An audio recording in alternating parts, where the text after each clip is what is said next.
We're here, All right. boys. What We're they here. put in that thing? So this is what I wanted to ask about. So, okay, so to catch everybody up real quick, so Kyle has what they call in the reading community, in the book nerd community, they call it a DNF, a did not finish. So Kyle has a beer that he's is that the new one or the old one, Kyle? This is the old one. Oh, really? Okay, so now this is even more interesting because it's a really weird blue color. But Kyle just tagged us on this one, so he didn't like it. He didn't finish it, so he went to get a new one. And so the one he did not like, it says on Untapped, IPA with Barbe Rouge hops and spirulina, and it's also blue. And so, and Matt, obviously, I want to talk about this, whatever he knows. But the first thing I'm wondering is like Barbe Rouge. That's not a variety of hop that I've heard of, and we've tried a lot of different IPAs over the last few years. So I was wondering if that was part of it. But now I'm wondering what the fuck spirulina is and what the deal is with that blue color. Okay, spirulina is like a isn't it like a seaweed or something? It's a small, maybe a small. It is. It gives natural blue color.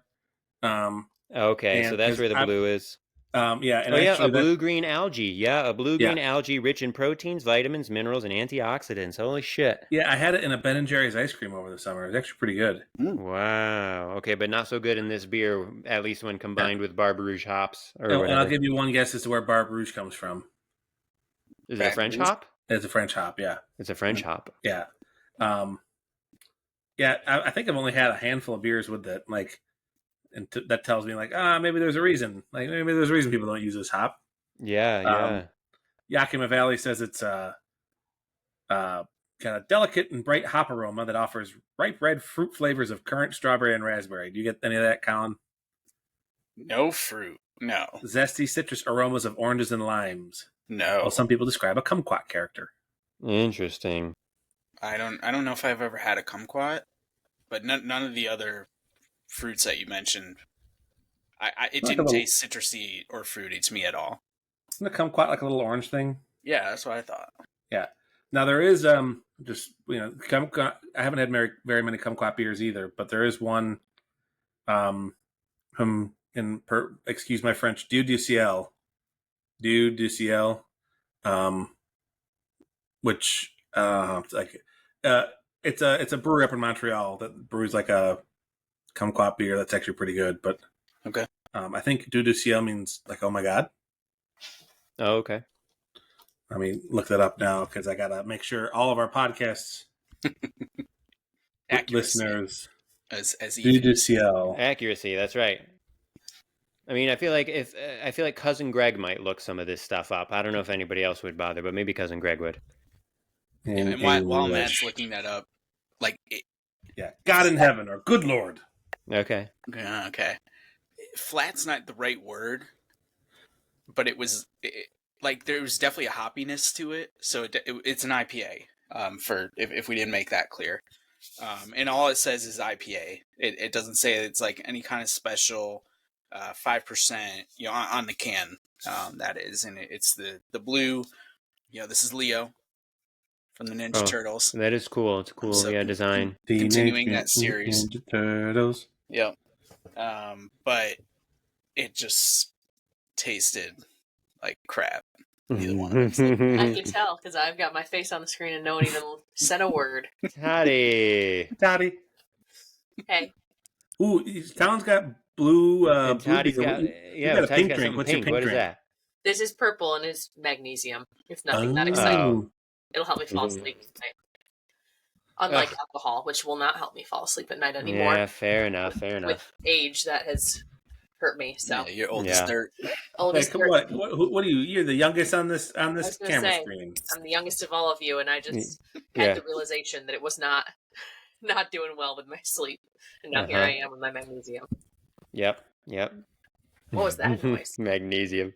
Oh, I was opening my beer. I've got a really shitty beer too. It's not even good enough to drink out of a glass. I'm just drinking it right from the can. Oh. Wow. What a troll. What a fucking troll. It says drink from the can. They do say to drink from the can, of course. Yeah, no, just your intro. Hilarious. I was waiting for a UC to pop up. Little Utica Club. Oh, amazing. The local store did just get some. It was one of those. I looked at it, go, I can't, but I want to, funny. but I can't. I can't believe they Yeah, sell and speaking of that, UCs down in PA. Yeah, that's interesting. yeah, oh yeah. Funny. Right on the shelf next to Lionheart. Wow, very cool. And Kyle, what did you get for your replacement? Oh, I got Old Reliable Weld Works. Ooh, that's the one I told Ethan he should get. It's a unicorn thing. That one was really freaking good. Yeah. I will as soon as I see it, but once I talk about my beers, I'll explain why I didn't get any Weldworks this time. But Matt, we didn't actually say what you're drinking. We just made Oh, Hattie Topper. Yeah. Oh, and not to ruin the surprise, but I'm going to do it anyway because, as Sam says, I hate surprises. You've got some in the mail, so who does? You do. Oh, okay. All right, sweet. It's your birthday soon. Yeah, it is my birthday soon. Oh my god. Yeah. It's your birthday before his birthday, dude. That's true. Yes, Matt's birthday is in 4 days, so we should say Sunday, happy early birthday to Matt. Oh, yeah. Thank you. Yeah. I just can't believe it's already like the last quarter of 2024. It's fucking bonkers. Wow, look at you, Mr. Corporate Ethan. I only think of it in quarters because of one of my credit cards. It does different rewards by the quarter. Yeah. Okay. Yeah, so I just have it in my head of like October to December is its own little chunk of the year. Yeah. So that's why. So, anyways, all right, I'm going to talk about my beer, and Did you get them? Did you get one? I hope you did. I'm very excited about it.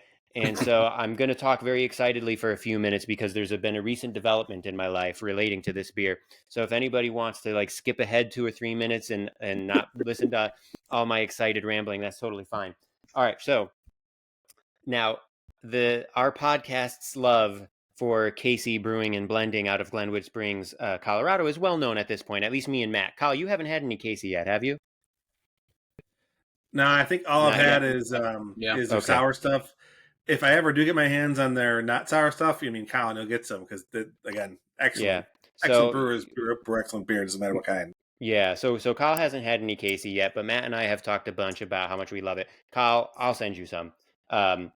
So now one of the things with Casey, at least up until recently, was that they don't distribute very much, even within Colorado. I think in Denver, they distribute to like a number of places, but outside of Denver, it's just a handful of spots, at least if their website is updated. So in any case, there's one bar in Fort Collins that typically has some Casey, either in bottles or on tap.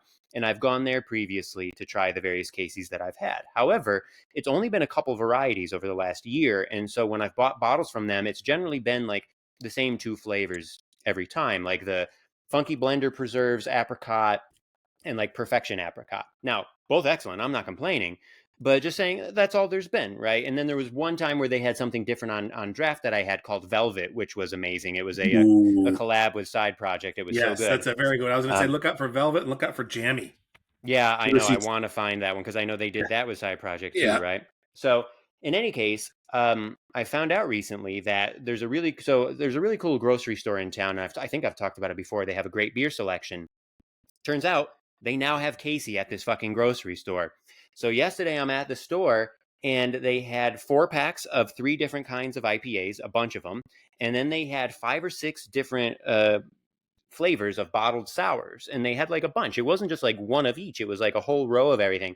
So I was like beyond myself, with excitement. And of course I wanted to buy everything, but we don't have room in the fridge. So I had to just get, I got just 1 4-pack and 2 of the sours for now. But in any case, we popped one open for tonight, and the one I'm having tonight is one of the sours, Creative License Number 6, and it is a blend of their Farmhouse Ale Undertone and a barrel of a collab that they brewed with Floodland Brewing.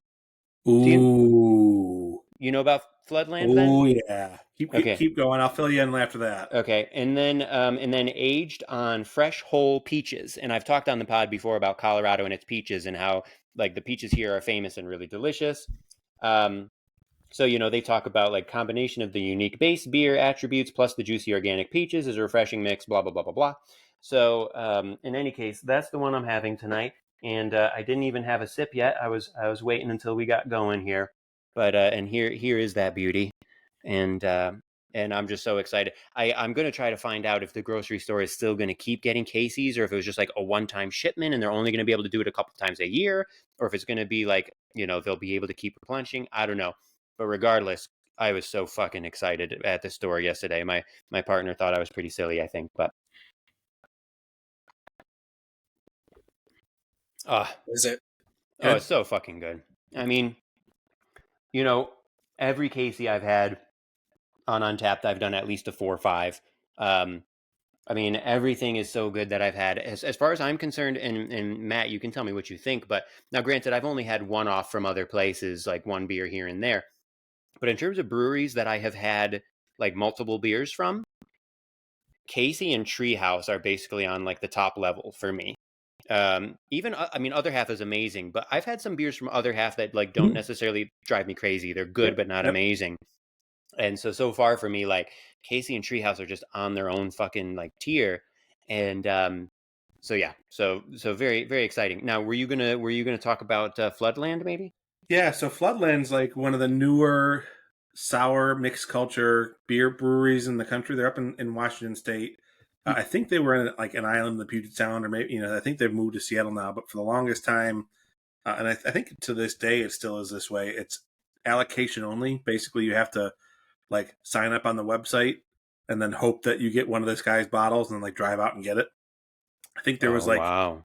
2 restaurants, at least. Again, this is a couple years ago, and I was looking at it. There were like 2 restaurants and one specific tiny island in the Puget Sound that like had his beers that you could go drink, and then the rest like you just had to be lucky enough to get it. And for the longest time, and I just looked it up, he's updated it. For the longest time, his website was like basically like typewriter font text on a blank white sheet, like just listing kind of like what was coming up. Like it was this guy is out there. And hilarious. Also, apparently, he was, very, which rightfully so, and I think a lot of breweries go through this stage, but very, very protective of his beers. And I don't. These are all unverified, so this could be all just hype and stories. But like, he would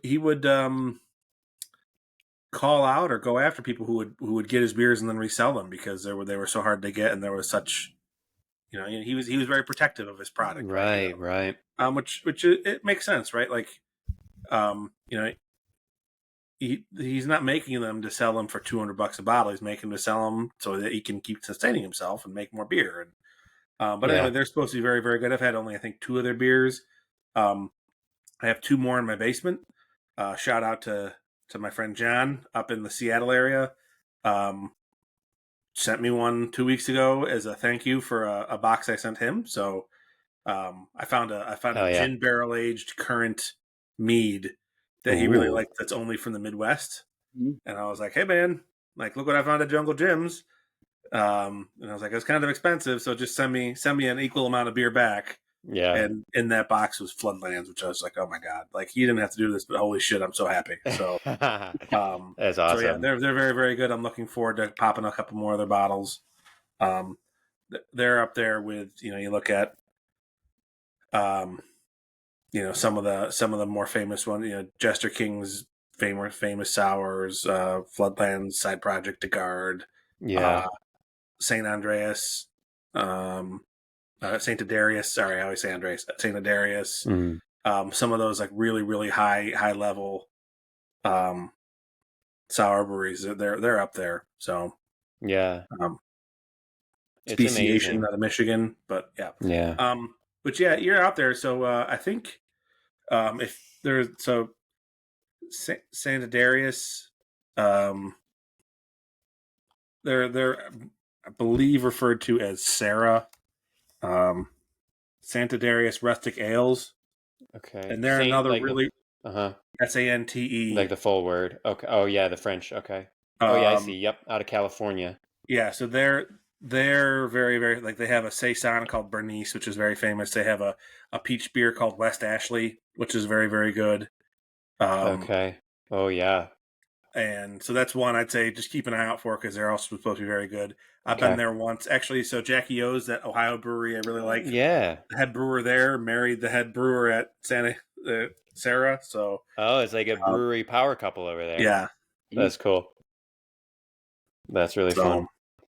Okay, yeah, I'll keep an eye out. And then I also we texted about it, but at the same grocery store right next to the Casey yesterday was a bottle of DeGard. Yeah, now DeGard, if you ever find yourself in Portland, make the drive out to Tillamook because that's where they are. They're in Tillamook, and I think they've upgraded their brewery. But for the longest time, they were in an old blimp port, Oh which is wow, just the coolest thing in the world. like, hilarious. and that's another one where like I had that giant bottle of the red sour that I brought to Collins. That was a DeGard beer, um, and Oh, okay.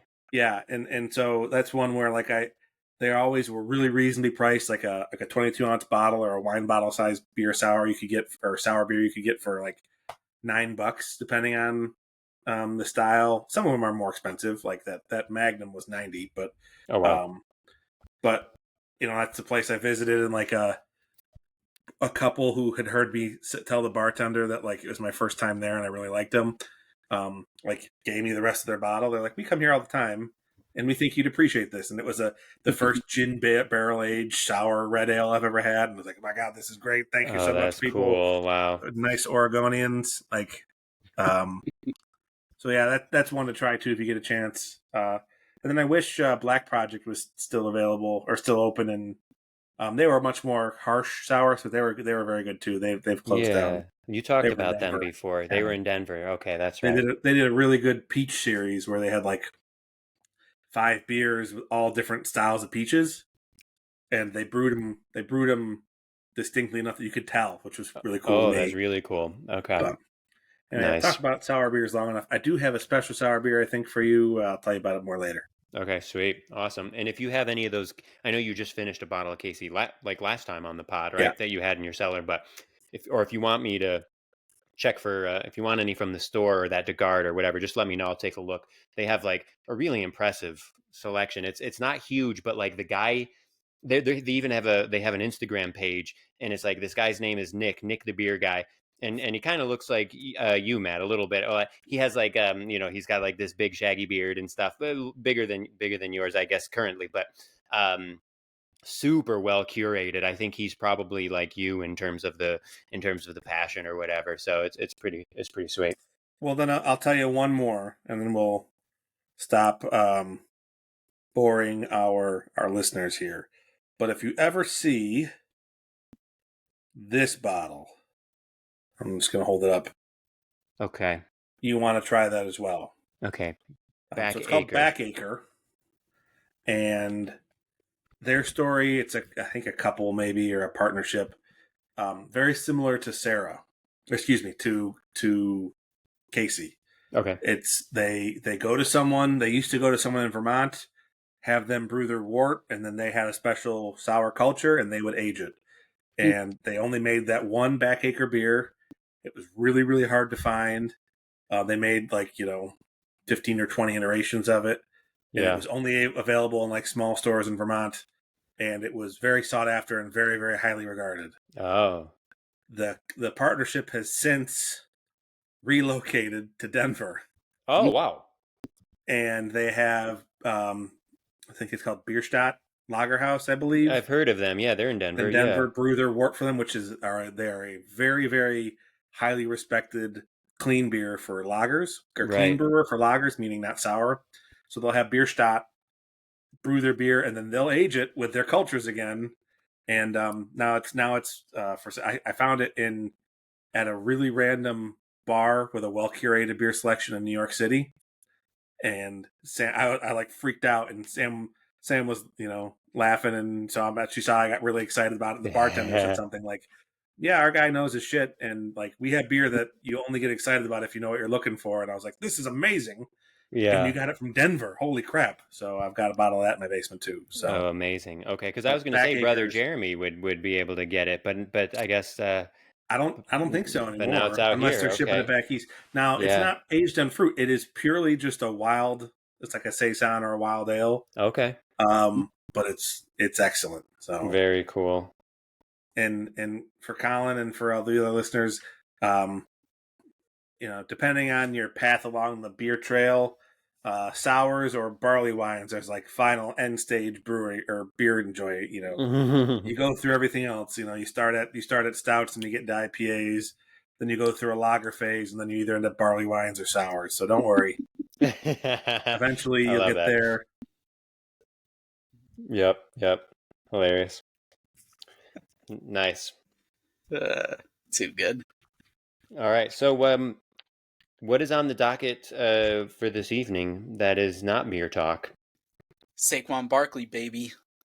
How about fucking Sasquatch?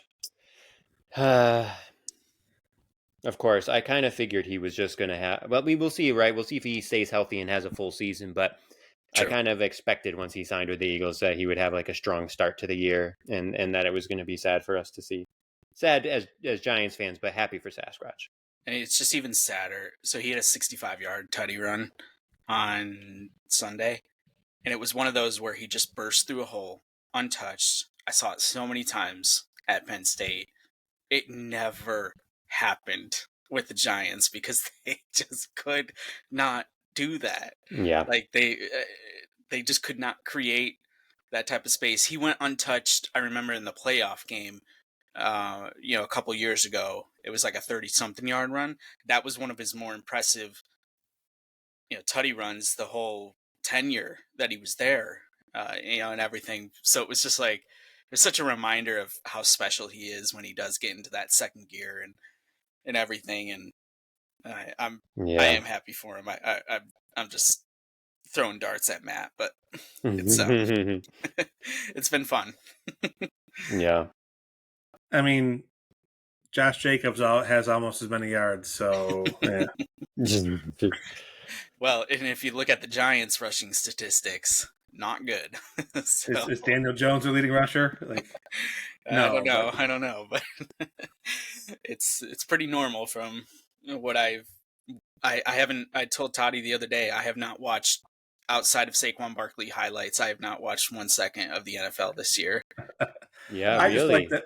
Most everything I see about the Giants this year says like, oh well, Malik Neighbors will be fun. He did have a good game on Sunday, I heard. Yeah, but that's about it. Yeah. Ethan, I think you were watching it, but I mean, I could watch 3 different teams. I could watch the Eagles, I could watch the Giants, and I could watch the Panthers, and the latter two have been dog shit forever, and I've never liked the Eagles, so it's kind of hard to watch them. That's why I just watch the Barkley highlights and everything. But I'll say it was fun to see my Cleveland cohort of friends and acquaintances melt down last week as they lost to the Giants. Which again, I'm just going to say karma to Cleveland, right? Like you deserve every single second of this, Cleveland. And I don't feel bad for you. Now there are some guys in the roster that like are better than this. Like I feel bad for lateral damage.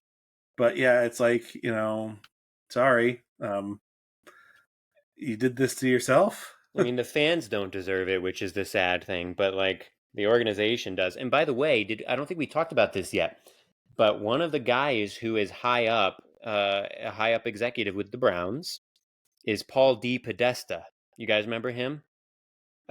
He was big in Moneyball. He was in the book. He was big with the A's, and then he was eventually the GM of the Dodgers for a while. And he wasn't as successful in baseball, I think, as people expected him to be. But now it turns out he's high up in the Browns, and apparently he was one of the people who was like instrumental in getting Watson. And I'm like, okay, maybe this guy like fucking sucks at his job, actually. Yeah, now that you mentioned, I do remember when they hired him because they talked about wanting to make Moneyball in the NFL, which they're on their like third different executive who said that, and they all fail. Yeah, but they don't have to make Moneyball in the NFL. Well, in terms of like, let's find players that are undervalued. Let's try and like. Actually, Moneyball in the NFL is the Belichick. Yeah. Like, yeah. Like, okay, this guy does this one thing really good. Well, we're going to find a way to use him in our system. Yeah. Like, hey, Randy Moss is too old and doesn't like to play with anyone. Well, not with us. So, yeah. Yep. So yeah, like, yeah. Which again, maybe it's a curse for Cleveland. You had Belichick and you fucking chased him out of town. So. Yeah. Right. Right. But yeah, I mean, now granted, last week Baker Mayfield fell from grace a little bit, didn't have a great week, but man, Watson continues to stink. Yep. really, really poorly. Yeah. Meanwhile, It's bad. and again, I just love that. Like, you look at what the Packers did. We traded a 7th-round draft pick for some guy who was number 2 on the, which I know uh, he's not just some guy. I remember when he played at Liberty versus Syracuse, but we got Malik Willis from the Titans for a 7th-round draft pick, and he stepped in like nothing's, like he hasn't missed a thing. Like, I mean, Andy fucking Dalton just did that here in Charlotte. Yeah. He's 37 years old. Made himself Red look like Rocket. he was Brady. Red Rocket. Yeah, like Fascinating. you do wonder I mean, the off-field stuff with Watson is, how much is that affecting him? Yeah. And there's something to be said about.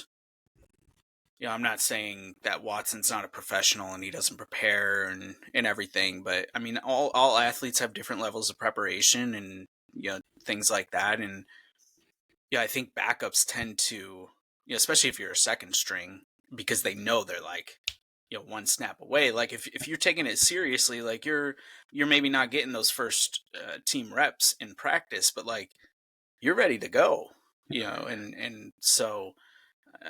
But like in Malik Willis's case, he had 2 weeks to learn the offense. Yeah, right. And maybe it's a mirage, but like, yeah, holy I crap! mean, there's no tape on him, so now there is, and everything. But yeah, no, I get what you're saying. I mean, he played half a season for the Titans, right? He played 8 games for the Titans in 2022. No, I just mean in the Packers system now. Yeah. Oh, well, yeah. Yeah. And again, it has me wondering, why did Daniel Jones get the contract he got? Yeah. And it's tough because, right, you guys really don't have a great outlook for the next 2 or 3 years, which stinks, because you could have said that 4 years ago, right? I was You could have gonna said say, that when. Yeah, we've been saying that for years now, I feel like, Yeah. I mean, Barkley and Jones staying healthy for that one season and getting to the playoffs and winning a playoff game just destroyed that organization. Yeah. I mean, that's how good both of them are when they're healthy. I mean, particularly Saquon, who was very clearly their best offensive player for a number of years. And it's like those two masked those deep institutional, organizational problems that the Giants have. And now they're getting fucked for it, because even if Daniel Jones was playing well, I mean, he did have a good game against the Browns. The vaunted Browns defense, he did have a good game. Yeah, but I mean, what? I just don't know with that team. Like, I don't even know if Patrick Mahomes would win 8 games with that team. It's interesting, yeah. I just, because he'd be getting the same treatment. He'd be getting beat up just like Jones. Yeah. And everything. Like, you just you get gun shy, you get trigger happy, you get you all out of sync and everything, because you don't know what you're doing half the time. The play breaks down before you can even have a second to breathe. And yep. Yeah, I'm not a football expert, obviously, but well, yeah. Let's talk about some football. A little thing about how are the Nittany Lions doing? Good. Number 19 Illinois coming to Penn State this weekend. Primetime game, first one of the year, 7:30. Nice. It's not an official whiteout, but James Franklin said bring whiteout energy. I think there's probably some legal things. They can technically only have one whiteout a season. Really? Yeah, it's trademark. I didn't know that. And you don't want to dilute it, to in different things. But like the whiteout this year is with Washington, whereas if you had said that last year, Washington obviously national championship runner up. This year they're really, really bad. But the way the TV, wow. Their head coach went to Alabama when Saban retired. Oh, that's right. So mass exodus and everything. They'd probably regress anyway. They had a top heavy roster of older players, but with the way the TV schedules are set up, nowadays, I mean, that's just kind of how it worked out. Like Penn State needed to, the university, as much as the football team needed to announce when that game was, to kind of work in tandem, with the TV networks and everything. So it's not until November, I think, is when they play Washington, which, Penn State can handle business. It'll be a big game for them, but they should win that game. And it might not necessarily have the same type of environment that even this Saturday could have, with Illinois being ranked number 19 now, beating your boys in Nebraska this past weekend and everything, Ethan. But well, now Ethan's boys are the Rams of Colorado State now. So now they are. That's right. Now they are. Yes. Yep. But no, Drew Alar looks really good. The running backs look really good. The offense. What's Penn State ranked right now? They were 10. Sorry 9. if you said it already. They're 9 now. 9 okay. Now, yeah. That's pretty nice. They were 8 the first couple weeks, then dropped to 10 in their idle week, I think, and then moved up to 9. Also, just a quick side note. I meant to look this up. I think it is hilarious. Georgia football has not lost a regular season game since 2020. Holy shit. Yet, because Texas is back, and this is how much like the AP poll doesn't matter, especially at this time of year. They jumped Georgia, to be number 1, and I'm like, they have like that one loss against Alabama last year. Yeah. In the last couple seasons and everything, and it's just unbelievable. Sometimes what the voting does, but that when you asked about the rankings, that's what made me think about it. But the other thing I wanted to say real quick, and then I'll stop fanboying, is like when we were talking about the Moneyball thing with football, Matt. One of the things about Penn State's offense last year, and Mike Yurchik, there we go, who was the offensive coordinator that got fired, was they were trying to make the players fit his system. And there was a lot of talent, 5-star, 4-star, blue chip talent that just wasn't showing up, and, things like that. And, he ends up getting fired. And then the last couple of games of the season, you start to see like some of these players, breaking out and everything. You're like, okay, this is interesting. Let's see how it carries over, next season. And they have all these explosive plays now, and everything, with Andy Colin coming over from Kansas, and whatnot. And basically Franklin just straight up said, he's like, Omari Evans is super fast. We just let him run a vertical and he gets open, and whatever. And I'm like, sometimes it's literally that simple. Football. Yeah. Just run and catch it. Just like see ball, hit ball in baseball. That's the Forrest Gump approach to football. Yeah, exactly. Just run that way, yeah. Yeah, so it's been exciting from an offensive standpoint. The defense has been pretty good outside of a half with Bowling Green, and everything. But, we'll see. Their Big Ten starts this week, and it's not going to be easy, but never is, and it's always fun. I'm definitely excited. Sorry, go ahead, Matt. No, you first. I'm changing the subject, so you first. Okay, I was going to ask how Cuse is doing. Did they play this weekend? Well, so before that, I guess I do want to give a shout out to, they're not getting a lot of recognition in the media. I really think the team is better than a lot of people give them credit for. Their schedule's been kind of light so far this year, but my Case Western Reserve University Spartans have outscored their opponents 105-13 so far this year. Hey, so 105-13. That's amazing. I was before you brought up Syracuse, I was going to go for the misdirect there. That's amazing. Yeah. So I'll let Matt talk about Syracuse because I think he watched that game. I watched the first half and was like, it's the first bit of Syracuse football I've watched this year, and I was. What everyone said was right. They can't tackle. They can't tackle for shit. And you've got a lot of I'd say showboaty tackling. Like guys who are just going to throw their body at someone instead of actually trying to do a form tackle and follow the rules and wrap up and move your hips and you got a guy who thinks I can just run in with my body weight to you and I'm going to knock you down. And that may work in high school, football when you're the biggest guy on the field, but that's not going to work when everyone's your size or bigger in a college setting. So I think they definitely should have won last weekend. There was a lot of opportunities they had to play mistake-free football that they didn't. But yeah, now that does segue though. I mean, they're going to beat Holy Cross this weekend.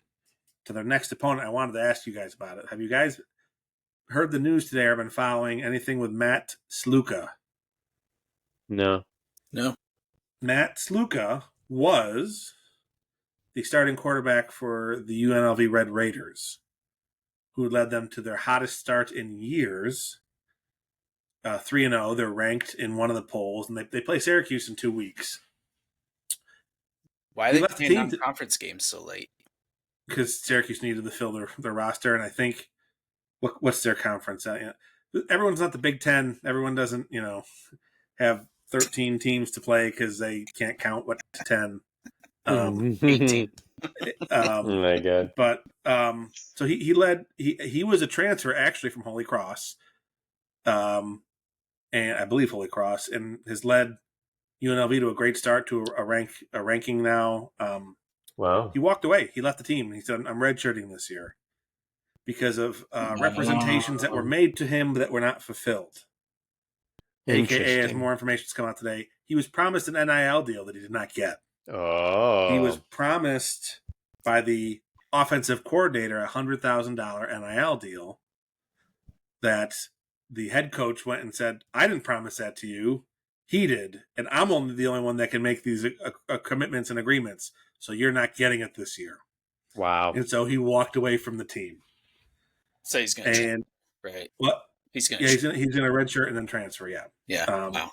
Which to me, and a lot of the headlines have talked about it, like this is a bellwether for what's going to happen. Like this is going to become more and more common. The other thing that stuck out to me about this whole story, he's got an agent already, which is nuts. But again, I think we talked about that like a couple pods ago, where I was like, I hope that these kids like have something, like maybe not like a professional agent, but yeah. So I mean, obviously it's good for Syracuse because they're going to be playing with their backup quarterback in a week and a half. But just very, very interesting to me. And again, he phrased it very, very nicely. Again, I think he said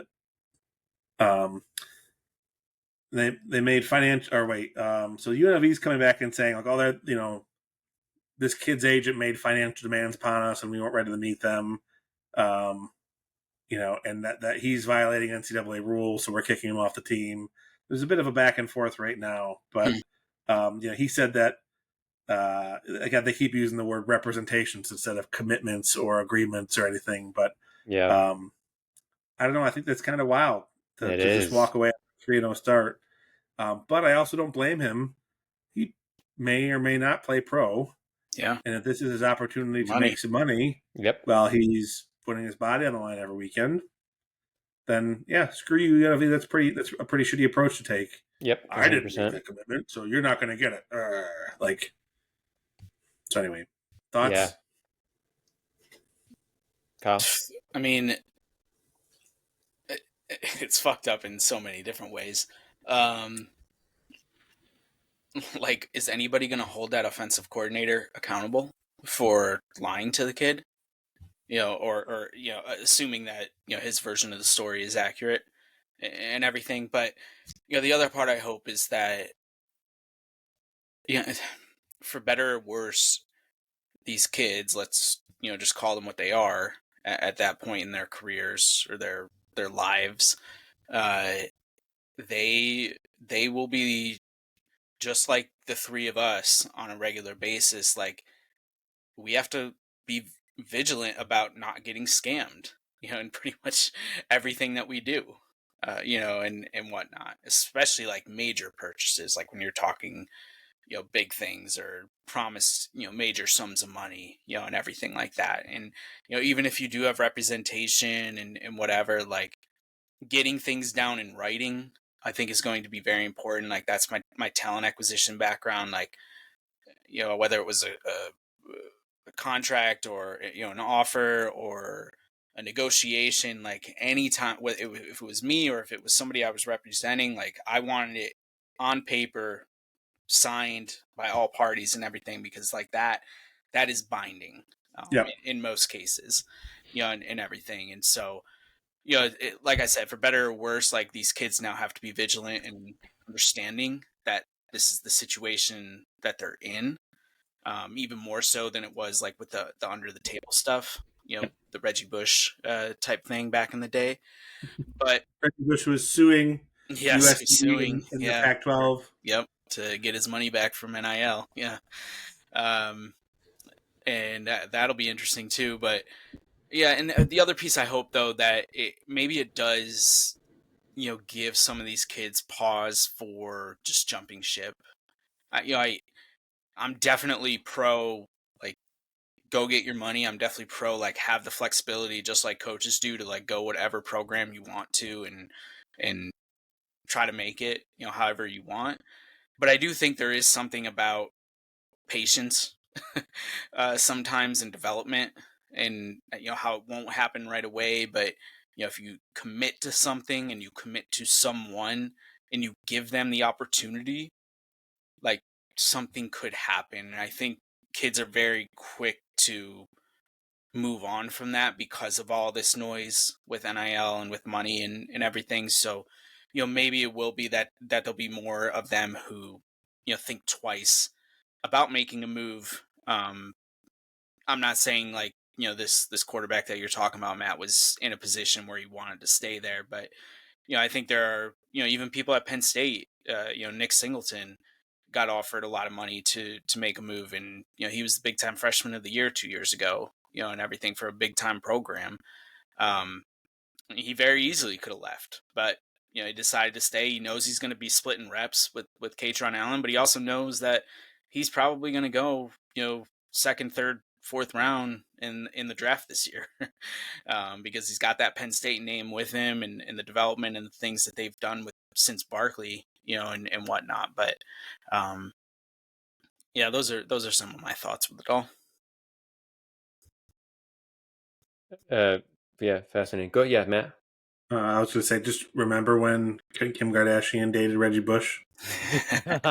I did not remember that, so thank you for the reminder. What I remember, because I was thinking about Reggie Bush, and I remember, so this was about the time when he came out of USC and got drafted.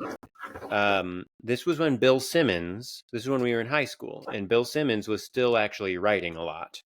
And I used to read, and I think Colin, I think both of us did, we used to read Bill like all the time. Yeah. And yeah, and I remember Bill talking about who was it? There was a debate between who the first pick was going to be. Was it like Reggie Bush and Vince Young, maybe? That sounds right, because that was the big USC Texas. 2005, something like that. Regardless, there was a big debate about who was going to be the number one overall pick, Reggie Bush or somebody else. I think it was Vince Young. You guys will check.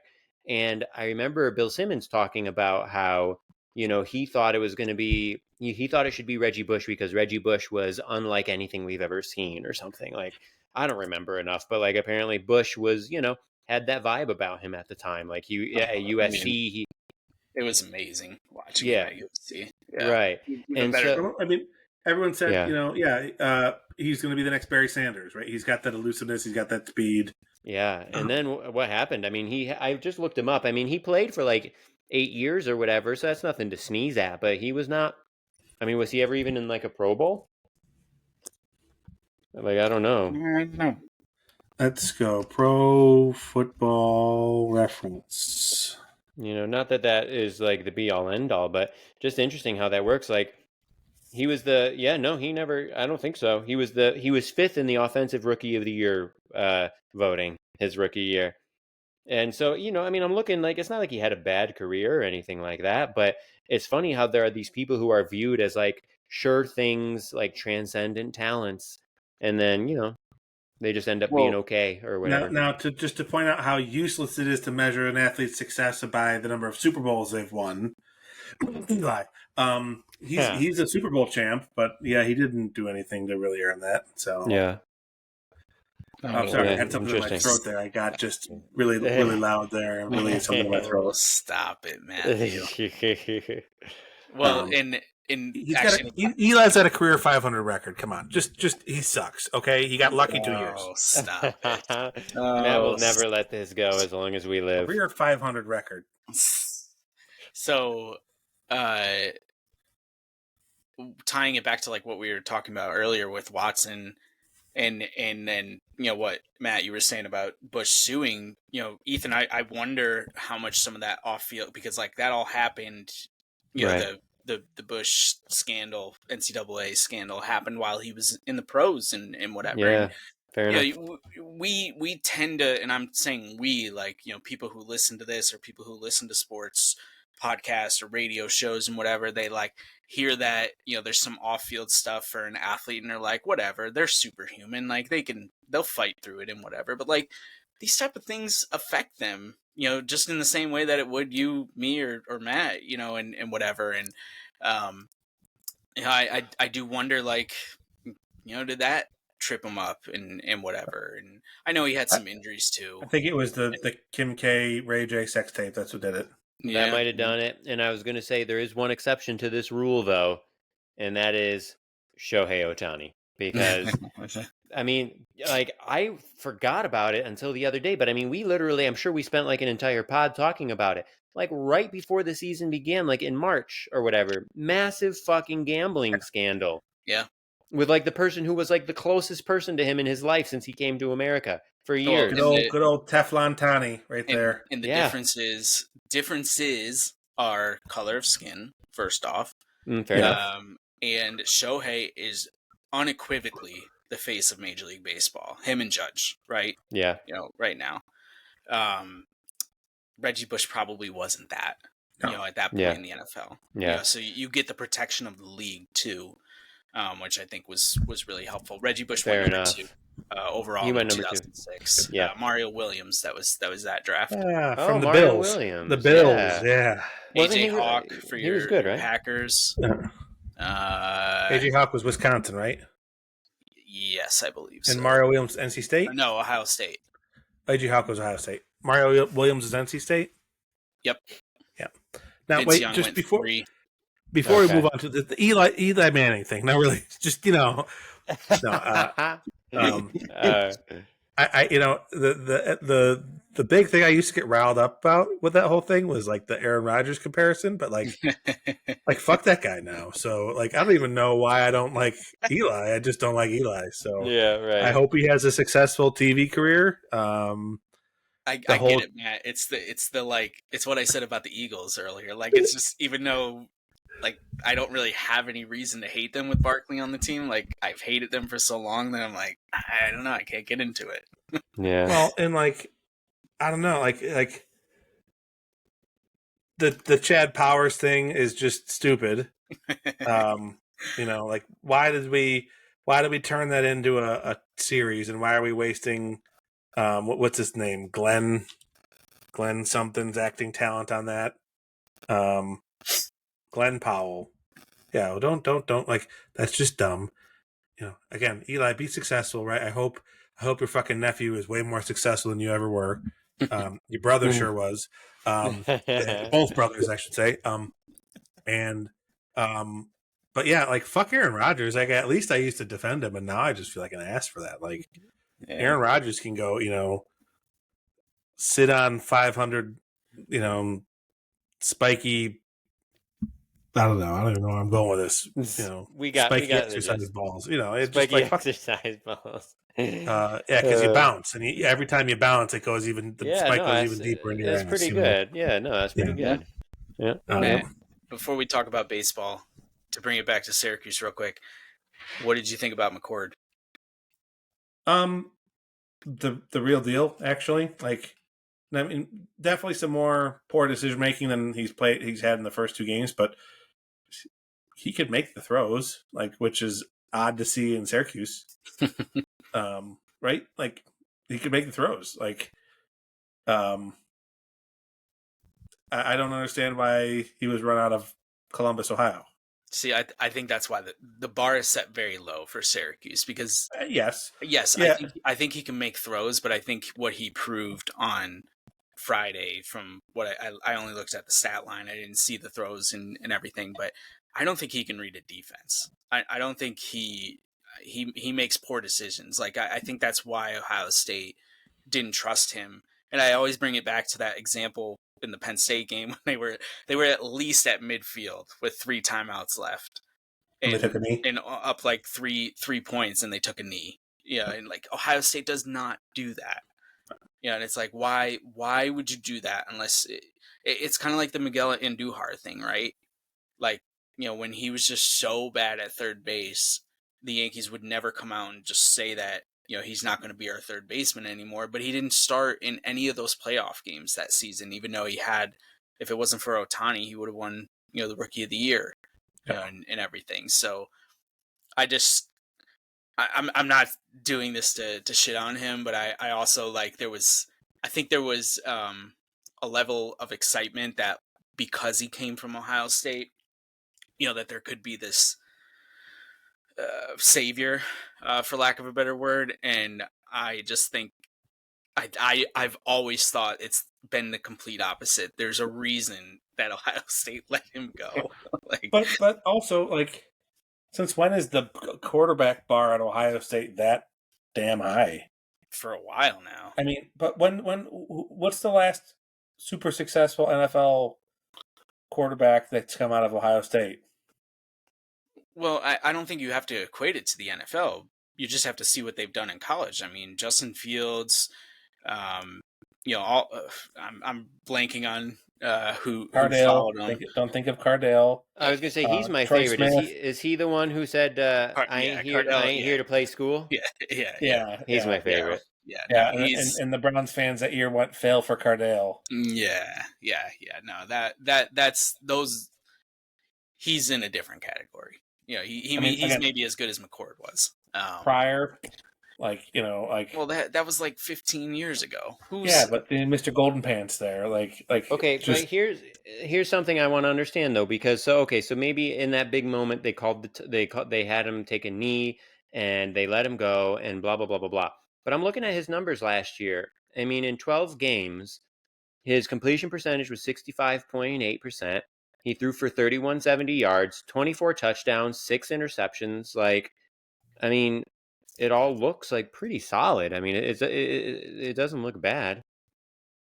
And that's in a 22 game big 35 season. They just they play so many games against top tier conference opponents. That's not bad. Yeah.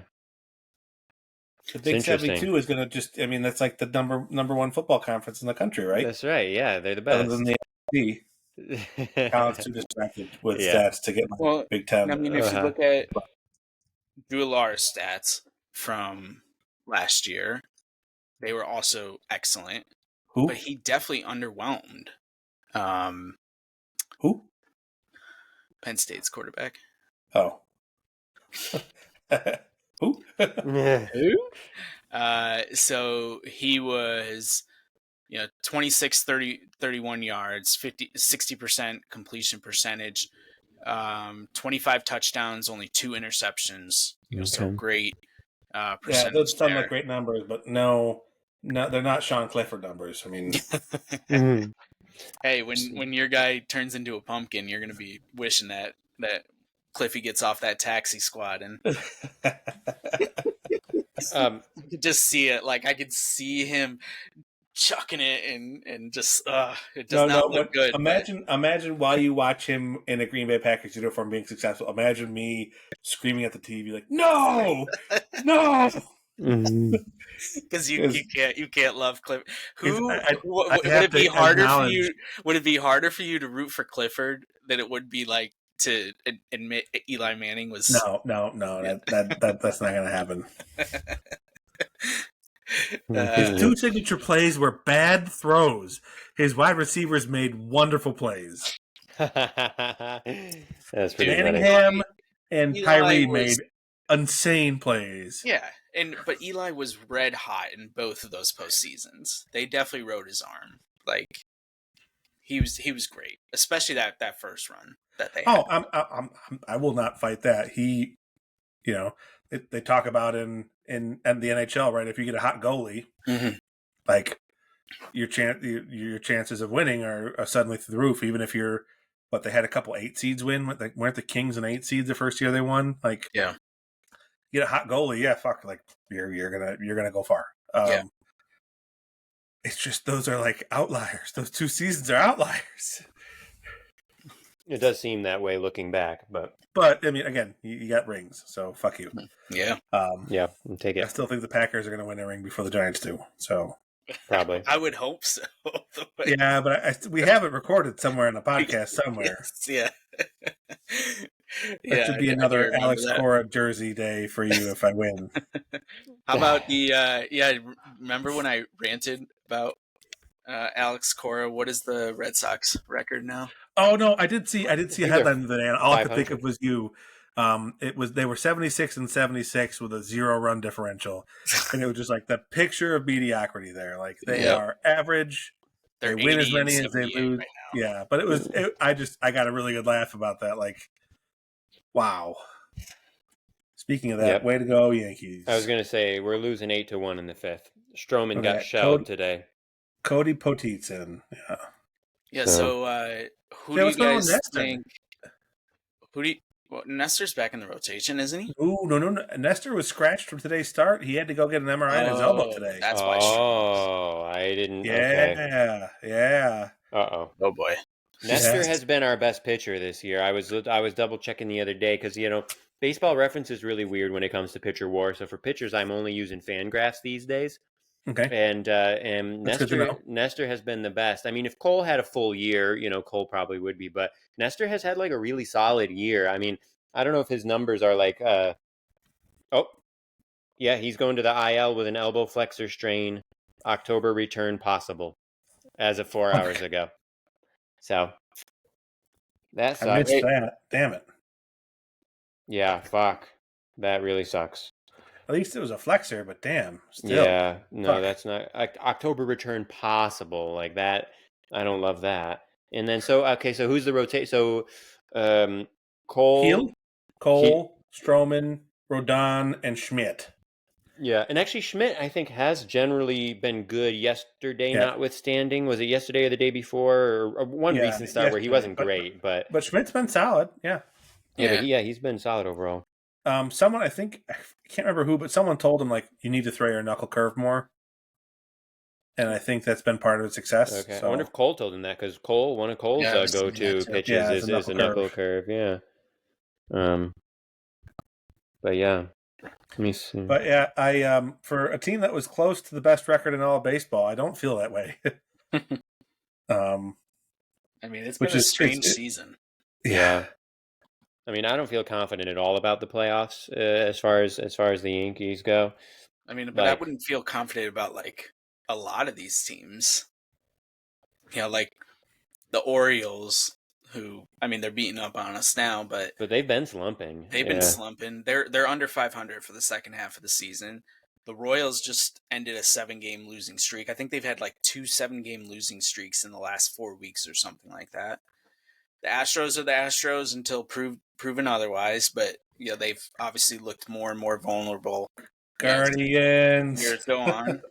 The Guardians, they have a tremendous bullpen. That would be a team that but their starting staff is great. Like, I love, like, there's been so many times where it's like the Yankees, one of the biggest payrolls in the American League, the Guardians, powered by friendship. Like there is no reason. Like, you look at that team on paper, you go, why is this team? But it's working. Like, friendship and Jose Ramirez. Yeah, it's, and they're proving it wasn't just Tito, right? They've got a brand new manager. Yeah, Steven Doe. Exactly. I loved Cleveland Tito. Cleveland Tito was great.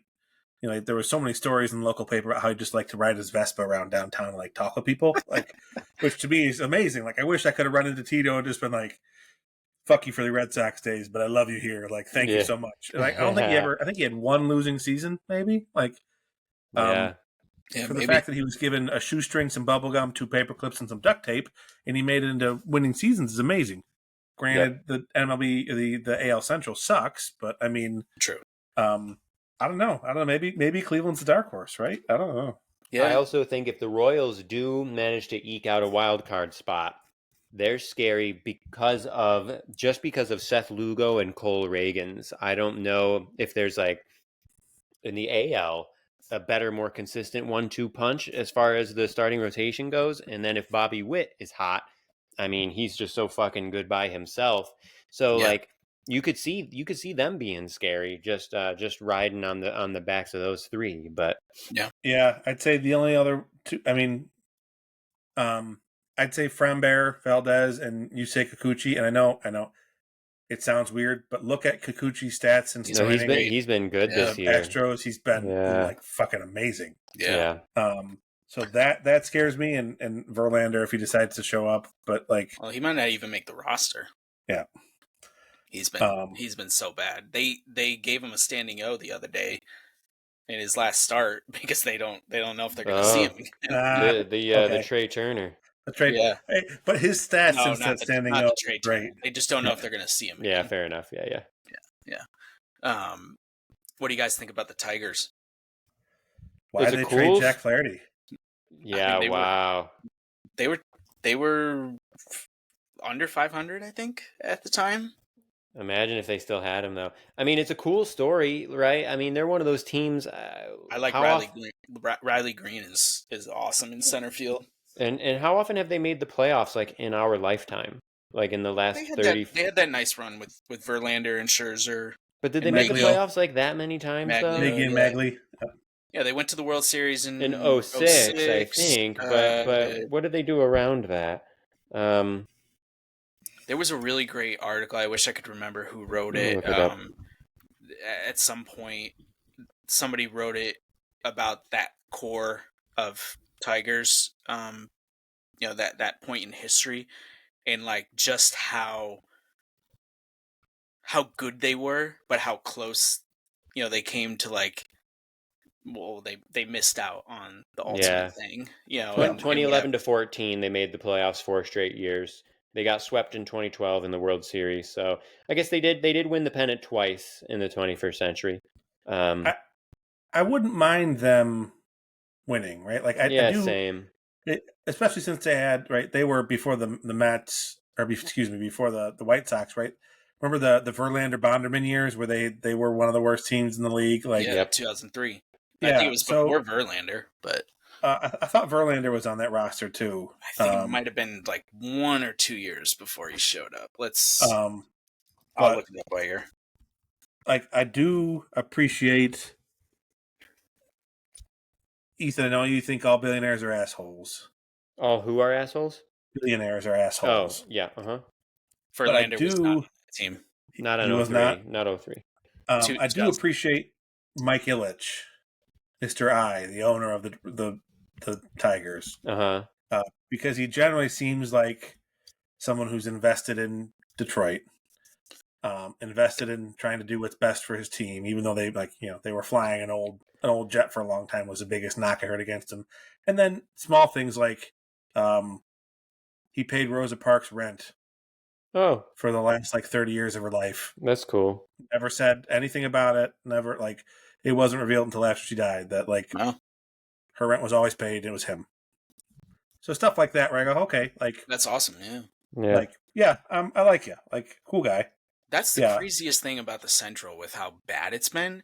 Like the Tigers and the Royals both have ownerships who've shown that they give a shit, about it. And obviously, I think both of those teams are going to. I think the Twins are cooked. I do think it'll be the Tigers and the Royals who get the 6 and the 5 seeds, and then the Orioles get the 4 seed for the 3 wild cards. But that's the amazing thing when you think about that division and just how bad it's been. Is you've got maybe not the money of the American League East, for example, with the Red Sox and the Yankees, but you've certainly got ownership who cares, and it's not the Rays, it's not the Marlins, it's not the Rockies, teams that we talked about, last time and everything. So, I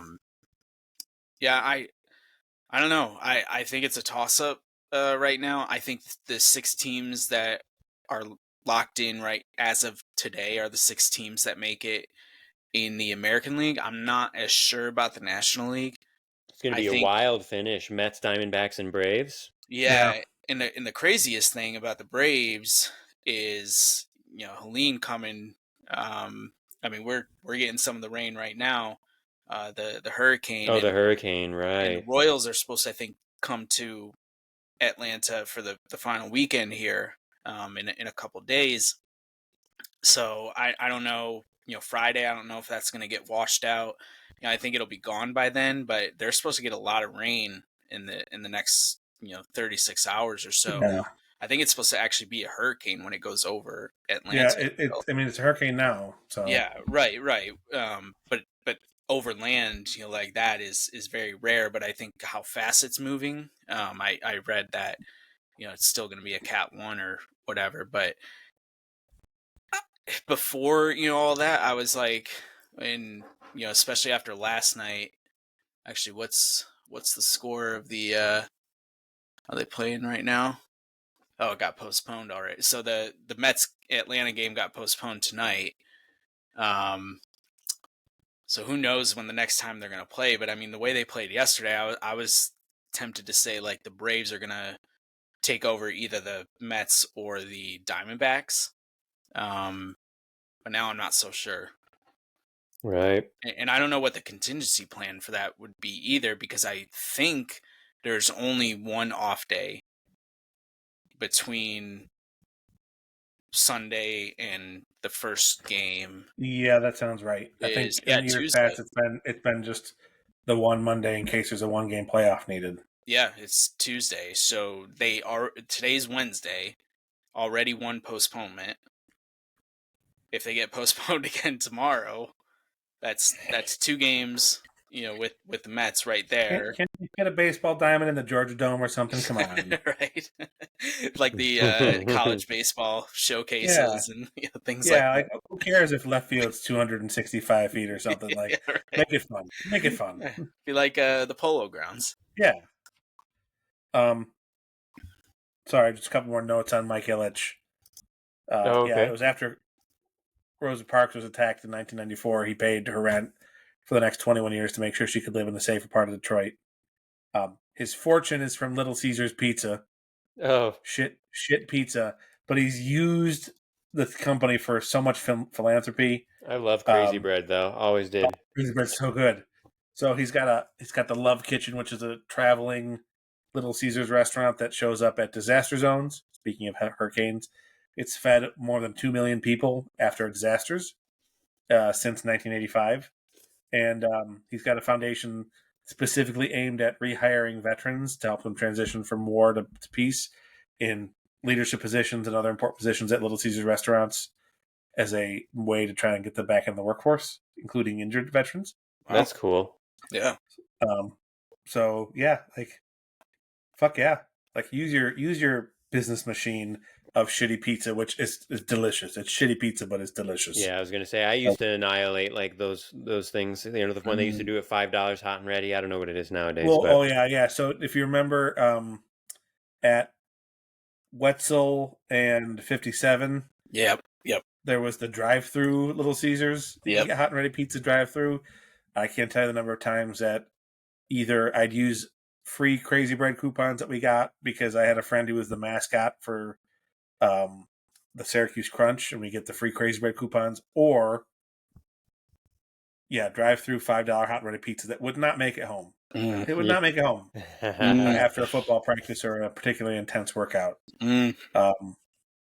So yeah, so good though. Oh yeah. Nice. And if you guys want to feel a little bit better about Nestor going down, I mean, if it held as it is today, the Yankees and the Dodgers have the 1 seeds in both leagues, and the Dodgers don't have any pitchers.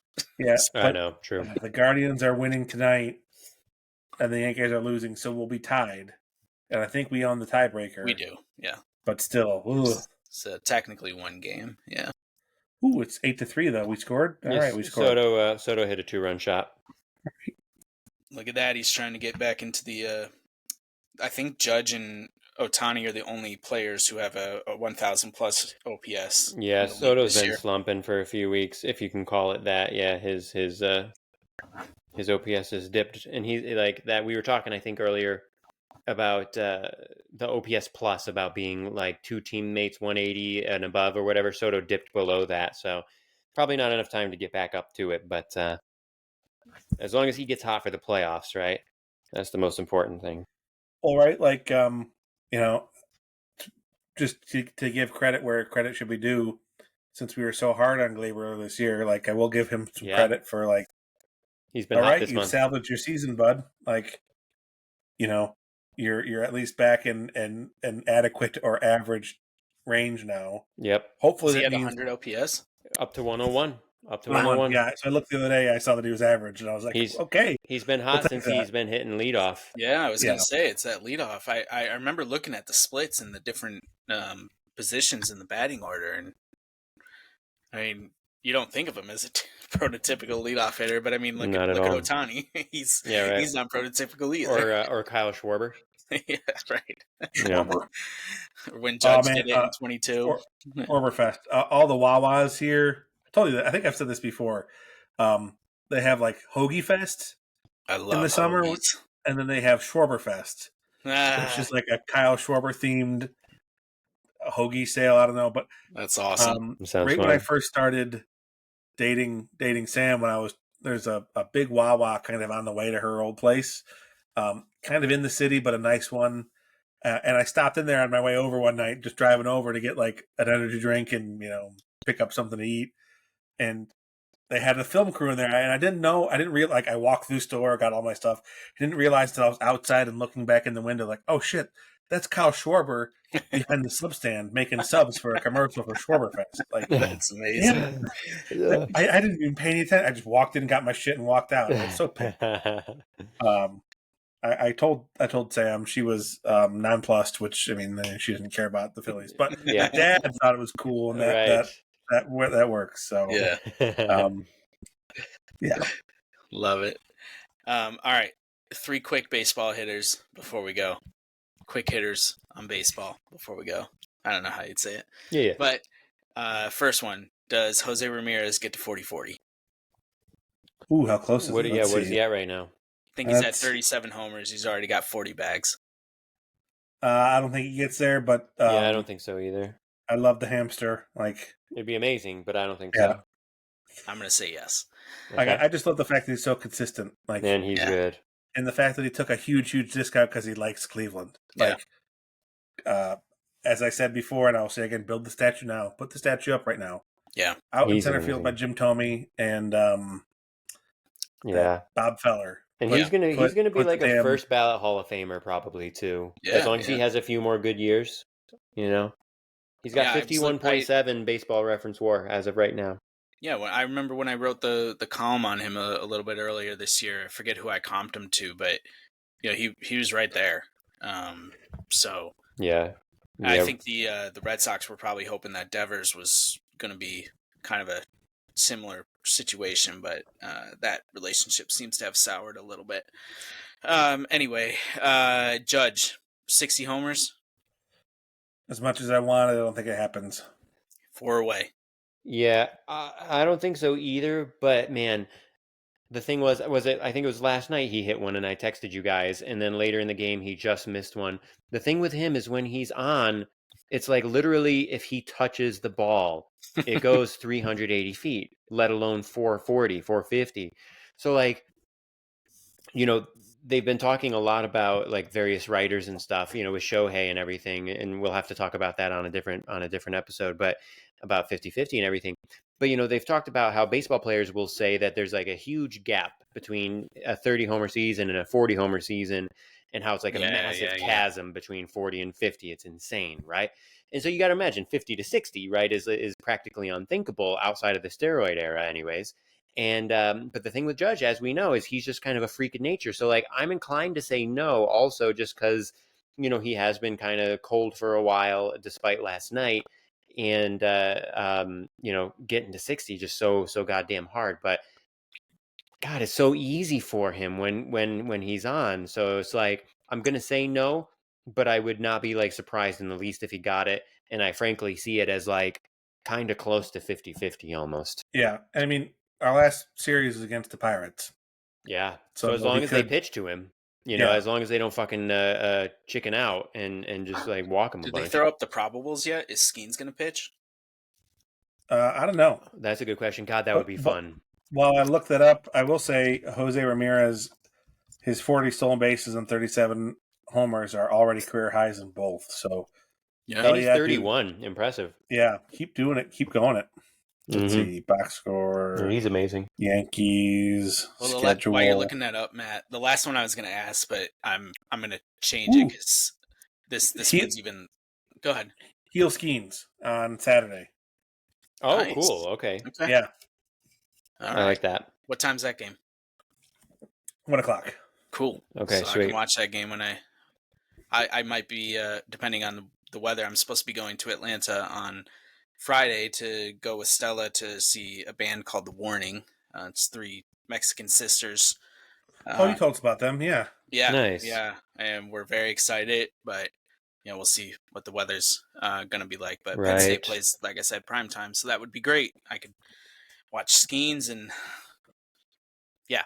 All right. Anyway, to finish this off, Ohtani's got 53 homers, 55 stolen bases. I don't think he's going to get 60-60, but if he gets to 55-55, does that become a thing? Like 40-40 was. Like, will people try to get to 55-55? Yeah, because they're going to try and beat the record. I think 50-50 first, though. I mean, I think it's already 50-50 is already kind of a miracle. So, and in fact, why does it have to be a round number like that?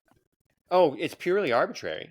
Absolutely. No, I mean, there's no good reason other than the fact that humans like round numbers and everything like that. Like, no, that's a great point, 100%. But to that point, Kyle, that's actually really interesting. And we texted about this last night. So the reason I would say 50-50 first, because it's already kind of a miracle. Number one, we've talked about this on the pod before.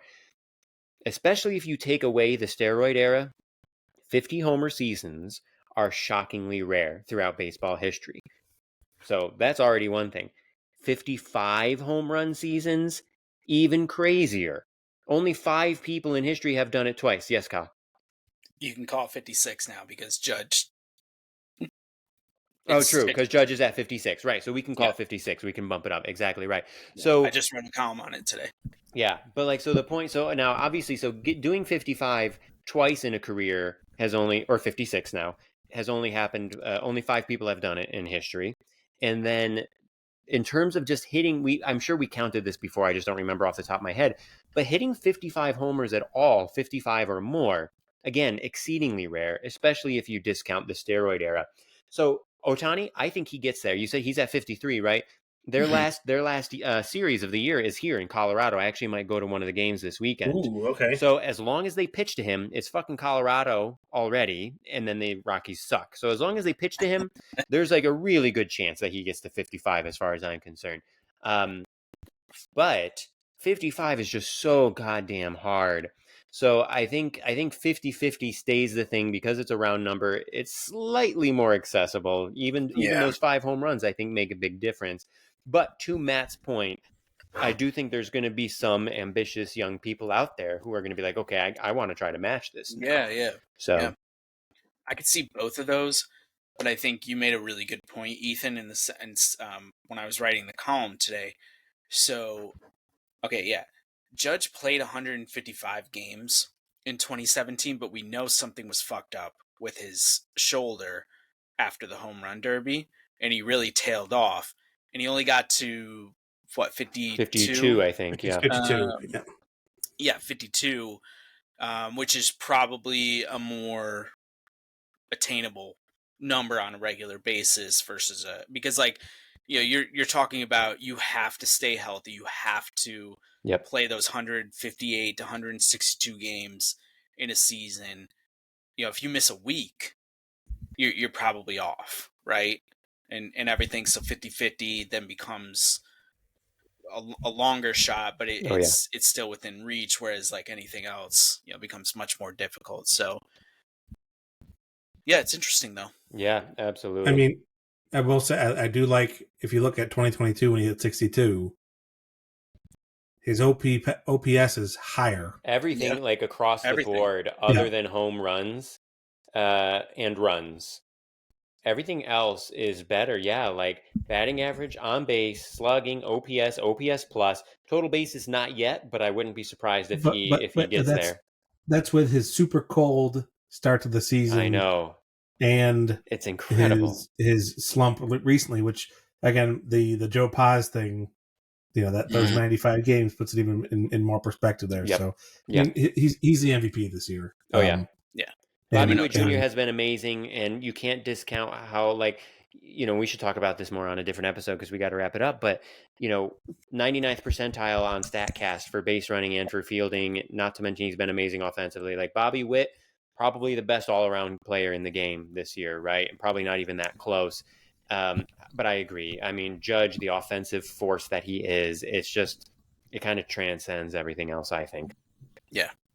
Yeah, and I would be willing to bet a little bit of money that part of the discrepancy in the runs scored is that Judge batted leadoff a bunch of times in 2022, especially toward the end of the season, just to try to get him more at bats and everything. Plus, I would again be willing to bet that there was a better leadoff production from the top of the lineup than there was. You got to think, how many times has Judge come up with the bases empty? Well, I guess one run only counts for one run, but before Glaber got there in that position, the top of the lineup was, I think, outside terrible. of those 3 weeks that Volpe had to start the season, terrible. No, he's been So there weren't as many opportunities, I think, to get on base the way that he did in 2022. But now, as much as people shit on Volpe though for his tail off this year, he is third in the team in WAR. So his defense has been excellent. Yeah, he's a good, solid player. He might not ever be an all-star, and everyone was hoping he was going to hit more, though. I mean, he's still only 23. There's time. Yeah, and I mean, look at Glaber's probably not coming back, right? No, not after this year. No way. So the next time we podcast, the American League Division Series will not be over. It'll be at Game 3, so maybe the Yankees will be getting swept. But Glaber will have not played his last game with the Yankees, barring injury. But it's very likely that Glaber's gone, and the way that Glaber started his career and the hype that came with it, much like it was with Volpe, and then just to see him, kind of flatline for lack of a better word, sizzle. But never lived up to that hype. Yeah, and it's like, okay, well, Volpe is only 23, and this is what we were talking about earlier with those kids in college. Like, development can take some time. Yeah, and if we'd have to look at his Baseball Savant page, to see maybe some of those advanced stats with, barrel rate and hard hit percentage and everything. Like, if he's got some of those things working for him, maybe there's a chance, or at least trending in the right direction. Yeah. Man, I forgot. Juiced baseballs. You get 38 homers. Yeah, in 2019. Yep. Wow. Yeah, 2019 was crazy. He was really good in 18 though too. Like when he came 24 up, homers, I think. Yeah, and he was super young. April, I mean. Sorry. Yeah. I'm sure the balls were juiced too. Then they were definitely juiced in 17 and 19. I doubt there was a season in between that they weren't. But, yeah. But even so, like, I think he still would have had, he would have been like probably more like Miguel Andujar, or something. So he's still having these like really solid seasons and whatever, and that's better than Volpe's doing right now. So it's like Volpe can turn it around. Yeah, definitely. It's just there's not a lot of Derek Jeters out there. It's an unfair comparison. And Derek Jeter wasn't all that great offensively his first couple seasons. Yeah, and he was horrible defensively pretty much his whole career. So yeah. But he won Gold Gloves. All right, boys. Any shout-outs? The Gold Glove voters. I'll shout them out.